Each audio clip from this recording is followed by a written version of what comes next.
एक आदमी जिसका नाम सुनते ही दुनिया कांप उठती थी, गेंगिस खान। उसका असली नाम तेमुजिन था, पर उसने अपनी हिम्मत से एक ऐसी सल्तनत खड़ी की जो यूरोप से एशिया तक फैली। शुरुआत मंगोलिया के ठंडे रेगिस्तान से हुई, जहां जिंदगी जीना ही एक जंग थी।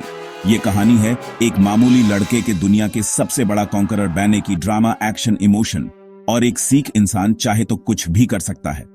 तैयार हो जाइए, गेंगिस खान की कहानी शुरू होती है। साल 1162, एक ऐसा वक्त जब मंगोलिया की जमीन पर कबीले आपस में लड़ते रहते थे और जीवन कठिनाइयों से भरा हुआ था। इन्हीं हालात में तेमुजिन का जन्म मंगोलिया के एक छोटे कबीले में हुआ। यह कबीला बाकी तमाम कबीलों की तरह अपनी जिंदगी बसर करने के लिए हर रोज स्ट्रगल करता था। उनके पास ना तो ज्यादा रिसोर्सेज थे और ना ही कोई आसान जिंदगी। 9 साल की उम्र में तेमुजिन अभी एक बच्चा ही था, लेकिन उसने अपने आसपास के माहौल में होने वाली तब्दीलियों को महसूस करना शुरू कर दिया था। उसकी जिंदगी में एक ऐसा मोड़ आया जब उसके पिता येसुगेई को दुश्मनों ने जहर देकर मार दिया। येसुगेई कबीले के सरदार थे और उनकी मौत से कबीले में एक खौफ और बेचैनी का माहौल पैदा हो गया। पिता की मौत के बाद तेमुजिन की जिंदगी बिल्कुल बदल गई। तेमुजिन और उसका परिवार अकेला छोड़ दिया गया। कबीले ने उन्हें बेदखल कर दिया और उन्हें जिंदा रहने के लिए खुद पर ही निर्भर रहना पड़ा। उनके पास कोई मदद नहीं थी, कोई शारा नहीं था, ना खाना, उनके पास पेट भरने के लिए कुछ नहीं था, ना शारा। सर्दी से बचने के लिए कोई जगह नहीं थी। भूख, उनके बच्चे भूख से बिलख रहे थे। दुश्मनी और धोखे ने उसकी जिंदगी को जंग बना दिया। हर तरफ खतरा था, हर कोई उन्हें नुकसान पहुंचाने के लिए तैयार था। सर्वाइवल के लिए उसने कठोर फैसले लिए, ऐसे फैसले जो किसी भी बच्चे के लिए लेना बहुत मुश्किल होता है। अपने भाई बेक्टर को भी मार दिया। यह एक ऐसा फैसला था जो उसकी जिंदगी को हमेशा के लिए बदल देता। दुश्मन कबीले ने उसे गुलाम बना लिया, उसकी आजादी छीन ली गई। लेकिन तेमुजिन ने हिम्मत नहीं हारी। उसने अपने एएपी को टूटने नहीं दिया और अपने अंदर एक आग जलाए राखी। एक रात जब सब सो रहे थे, वह अपनी जंजीर तोड़कर भाग निकला। उसने अपनी आजादी के लिए लड़ाई की और उसमें कामयाब रहा। यह सबक था, जिंदगी का एक कठोर सबक। जिंदा रहने के लिए ताकतवर बनना जरूरी है। अगर तुम कमजोर हो तो लोग तुम्हें कुचल देंगे। तेमुजिन ने कसम खाई, एक ऐसी कसम जो उसकी जिंदगी की दिशा तय करेगी। अब कभी कोई उसे गुलाम नहीं बना सकेगा। वह अपनी आजादी के लिए हमेशा लड़ेगा। उसकी हिम्मत और जिद ने उसे मजबूत बनाया। हर मुश्किल ने उसे और भी ज्यादा स्ट्रांग बनाया। हर मुसीबत ने उसको एक लीडर बनने के लिए तैयार किया। उसको पता था कि अगर उसे जिंदा रहना है तो उसे लीडर बनना होगा। यह सफर था अंधेरों से रोशनी की तरफ, एक ऐसी रोशनी जो पूरे मंगोलिया को रोशन कर देगी। तेमुजिन की कहानी अभी शुरू ही हुई थी। यह कहानी एक ऐसे लड़के की है जो आगे चलकर दुनिया का सबसे बड़ा फतेह बनेगा। आजादी के बाद तेमुजिन ने एक कठिन सच को समझा, अकेला कुछ नहीं कर सकता। उसने देखा कि उसके अकेलेपन में उसकी शक्ति सीमित थी और बड़े लक्ष्यों को प्राप्त करने के लिए उसे दूसरों के साथ जुड़ना होगा। उसने यह भी जाना कि एक अकेले शेर से ज्यादा शेर का झुंड शक्तिशाली होता है। इसीलिए उसने अलायंसेस बनाए, सबसे पहला तोगरुल खान के साथ।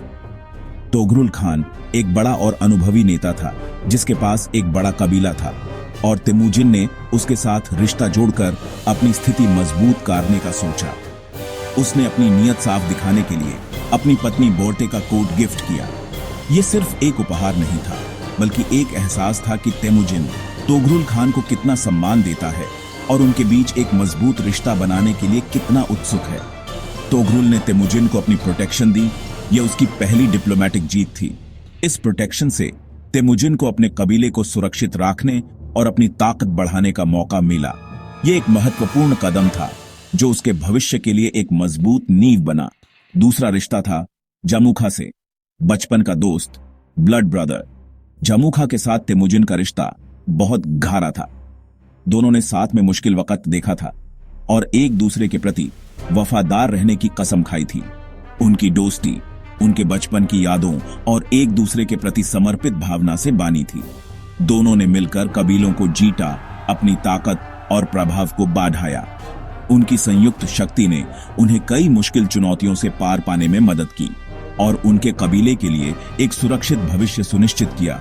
लेकिन जैसे जैसे वक्त बीता, उन्होंने पाया कि लीडरशिप के तरीके अलग थे। तेमुजिन और जमुखा के नजरिए में अंतर था, जो आगे चलकर उनके रिश्ते में दरार का कारण बने। तेमुजिन मेरिट पर विश्वास रखता। वो उन लोगों को आगे बढ़ाता था जो काबिल थे और जो अपने हुनर से कबीले को आगे ले जा सकते थे। उसका मानना था कि हर व्यक्ति को उसकी काबिलियत के आधार पर मौका मिलना चाहिए, न कि उसके परिवार या बैकग्राउंड के आधार पर। जामुखा ट्रेडिशन पर जामुखा का मानना था कि लीडरशिप उन लोगों के पास होनी चाहिए जो उच्च कुल में पैदा हुए हैं और जिन्हें कबीले के पुराने रीति रिवाजों का ज्ञान है। इन्हीं अलग विचारों की वजह से दोस्ती दुश्मनी में बदली। जामुखा ने तेमुजिन पर हमला किया। तेमुजिन हारा। यह तेमुजिन के लिए एक बड़ा झटका था, लेकिन इस हार ने उसे एक महत्वपूर्ण सबक सिखाया। जामुखा की ब्रूटैलिटी देखकर लोग तेमुजिन की तरफ आ गए। लोगों ने देखा कि जामुखा कितना कठोर है और उन्हें एहसास हुआ कि तेमुजिन एक बेहतर नेता है जो उनका ख्याल रख सकता है। तेमुजिन ने हार से सीखा, अपनी गलतियों को सुधारा और एक बेहतर स्ट्रैटेजी बनाई। उसने समझा कि उसे अपनी कमजोरियों को दूर करना होगा और अपनी ताकत को बढ़ाना होगा, और इस तरह तेमुजिन ने खुद को बेहतर लीडर बनाया। उसने अपने अनुभवों से सीखा और अपने एएपी को एक शक्तिशाली और प्रभावी नेता के रूप में स्थापित किया। दोस्ती और दुश्मनी ने उसकी लीडरशिप को निखरा। इन रिश्तों ने उसे इंसानों को समझने और उनके साथ व्यवहार करने के नए तरीके सिखाए। उसने समझा, कभी कभी सबसे करीबी दोस्त सबसे बड़े दुश्मन बन जाते हैं। इस सच्चाई ने उसे होशियार रहना और हर किसी पर अंधा विश्वास न करने की सीख दी। यह खेल था पावर, सत्ता का, जिसमें हर कोई आगे बढ़ने और अपना प्रभाव बढ़ाने की कोशिश कर रहा था। यह खेल था ट्रस्ट और बिट्रेयल का, विश्वास और धोखे का, जिसमें रिश्ते बांधते और बिगड़ते रहते थे। इन सब अनुभवों के बाद तेमुजिन अब एक नए मिशन पर था। उसके दिल में एक नई आग थी, एक नया जुनून था। उसका सपना था सबको एक झंडे के नीचे लाना, एक मजबूत और एकजुट मंगोल साम्राज्य बनाना। तेमुजिन ने मंगोल कबीलों को एक करने का सपना देखा। डिप्लोमेसी और जंग दोनों का इस्तेमाल किया। जो साथ आए उन्हें इज्जत दी, जो विरोध करे उन्हें हराया। टाटार से पिता की मौत का बदला लिया, उनका कबीले खत्म कर दिया। लॉयल्टी उसकी सबसे बड़ी ताकत थी। तोगरुल खान और जामुखा दोनों को हराया सुपीरियर टैक्टिक्स से। 1206 में सभी मंगोल कबीलों ने उसे सुप्रीम लीडर माना। कुरुलताई में उससे गेंगिस खान का टाइटल मिला, यूनिवर्सल रूलर। उसने यासा कानून बनाया, डिसिप्लिन और यूनिटी लाई। एक नए युग की शुरुआत हुई। तेमुजिन अब गेंगिस खान बन चुका था। चंगेज खान बहने के बाद उन्होंने न सिर्फ मंगोल ट्राइब्स को एक किया, बल्कि एक ऐसी मिलिट्री मशीन भी बनाई जिसकी मिसाल दुनिया ने पहले कभी नहीं देखी थी। उसकी मिलिट्री जीनियस चमकी। उनकी हर चाल में एक गहरा स्ट्रैटेजिक सोच था, जो उन्हें अपने दुश्मनों से हमेशा एक कदम आगे रखता था। उसकी सेना सबसे डिसिप्लिन्ड और डेडली थी, एक ऐसी फौज जो बिना किसी सवाल के अपने कमांडर के ऑर्डर्स फॉलो करती थी। हर सिपाही एक्सपर्ट घुड़सवार और तीरंदाज। घोड़े पर सवार होकर तीर चलाने की उनकी महारत उन्हें बैटलफील्ड में एक अलग ही एडवांटेज देती थी।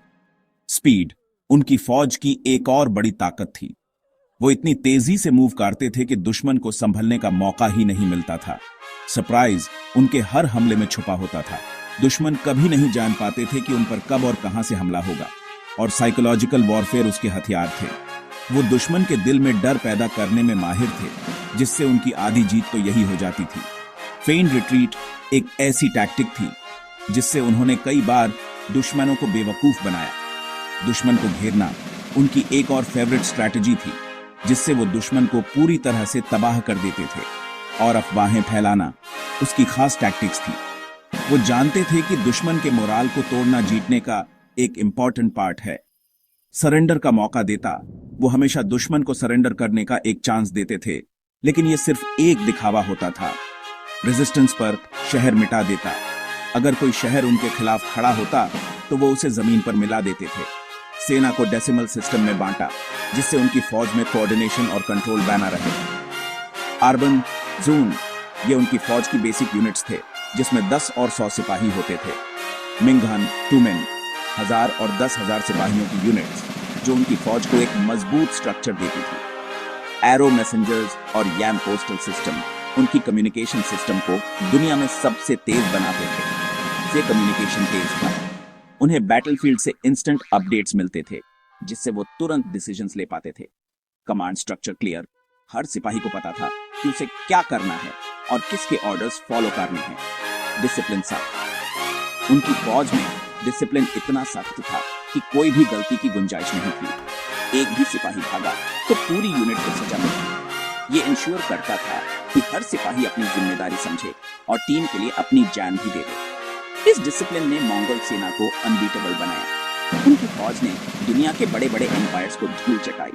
चंगेज की जीत उसकी तलवार नहीं, सिर्फ तलवार के दम पर उन्होंने इतनी बड़ी जीत हासिल नहीं की। दिमाग की जीत थी। उनकी असली ताकत उनकी सोच और प्लानिंग में थी। उसकी चालाकी ने उसे लेजेंड बना दिया। उनकी हर चाल, हर फैसला उन्हें इतिहास के पन्नों में अमर कर गया। दुनिया अब उसके नाम से कांपने लगी थी। चंगेज खान का नाम सुनते ही दुश्मनों के दिल में डर पैदा हो जाता था। गेंगिस खान की ब्रूटैलिटी उसकी सबसे बड़ी पहचान थी। दुश्मन शारों को कुचल देना, लाशों के ढेर लगा देना, ये उसकी स्ट्रैटेजी थी। ख्वारेज़मियान एम्पायर पर हमले में लाखों लोगों को मार दिया। ब्रूटैलिटी के पीछे सोची समझी स्ट्रैटेजी थी टेरर से सरेंडर करवाना।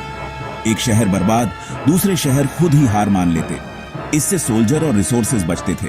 लेकिन एम्पायर के अंदर डिसिप्लिन और कानून सख्त था। यासा के तहत क्राइम लगभग 0 हो गया। एक अकेली औरत भी एम्पायर के एक कोने से दूसरे कोने तक सुरक्षित जा सकती थी। दुश्मन के लिए खौफ, अपने लोगों के लिए कानून का प्रतीक। जेंगिस खान ने खौफ और डिसिप्लिन का अनोखा संगम दिखाया। यही उसकी असली ताकत थी। जेंगिस खान ने दुनिया का सबसे बड़ा लैंड एम्पायर बनाया। पैसिफिक से यूरोप तक, चाइना, रशिया, ईरान, इराक, सब उसके एम्पायर का हिस्सा थे। उसके वंशजों ने एम्पायर को और बढ़ाया। 24 मिलियन SQKM धरती का 16% हिस्सा। उसने सिर्फ जमीन नहीं, एक सिस्टम भी बनाया। Yam postal service, safe trade routes और सख्त कानून एम्पायर की बैकबोन थे। सिल्क रोड को सिक्योर किया, ट्रेड और कॉमर्स को बूस्ट दिया। Religious tolerance, Christians, Muslims, Buddhist सब एक साथ। स्किल्ड लोगों को सम्मान, उइघुर स्क्रिप्ट से लिखित भाषा, census, paper money, strong administration. Genghis Khan visionary administrator था, सिर्फ योद्धा नहीं। उसने एक ऐसी बुनियाद राखी जिस पर सदियों तक साम्राज्य खड़ा रहा। दुनिया का नक्शा हमेशा के लिए बदल गया। मंगोल एम्पायर ने सिर्फ जुंग नहीं, एक नई दुनिया भी बनाई। पैक्स मंगोलिका, एक दौर जब एम्पायर में शांति और स्टेबिलिटी थी। सिल्क रोड से ट्रेड और कम्युनिकेशन तेजी से बढ़े। ईस्ट और वेस्ट के बीच आइडियाज, गुड्स और टेक्नोलॉजी का एक्सचेंज हुआ। मार्को पोलो जैसे ट्रैवलर्स ने चाइना तक सफर किया। ज्ञान, विज्ञान, मेडिसिन, आर्किटेक्चर में नए विकास हुए। कल्चरल फ्यूजन, ईरान के एस्ट्रोनॉमर्स, चाइना के इंजीनियर्स, यूरोप के क्राफ्ट्समैन एक साथ। पहला ग्लोबलाइजेशन मंगोल्स ने शुरू किया, लेकिन इस कनेक्टिविटी से ब्लैक डेथ भी फैली। यूरोप की 1/3 आबादी खत्म हो गई। पैक्स मंगोलिका ने समृद्धि भी दी और एक भयानक महामारी भी। दुनिया हमेशा के लिए बदल गई। ईस्ट और वेस्ट का रिश्ता मजबूत हुआ।